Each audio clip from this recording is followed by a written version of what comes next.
ஆரம்ப காலங்களில் கத்தோலிக்க சபை பயன்படுத்திக் கொண்டிருந்தது 66 புத்தகங்களுள்ள பாரம்பரியம் தான்.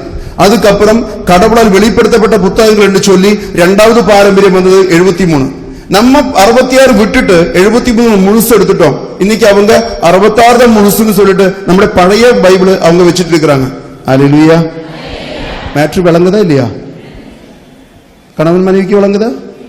புரியுதா புரியலையா? புரியுச்சு. ஆமா, உனக்கு புரிஞ்சிச்சாப்பா? பொண்டாட்டிக்கு, கணவன் பக்கத்து இருக்கிற பொண்டாட்டிக்கு புரிஞ்சிச்சா இல்லையா? ஆட்டு. ஆமா, அதுதான் கேட்டு நீங்களா. ஹல்லேலூயா. இந்த பைபிளினுடைய தொடக்கம் தான் திருத்துதர் பணி.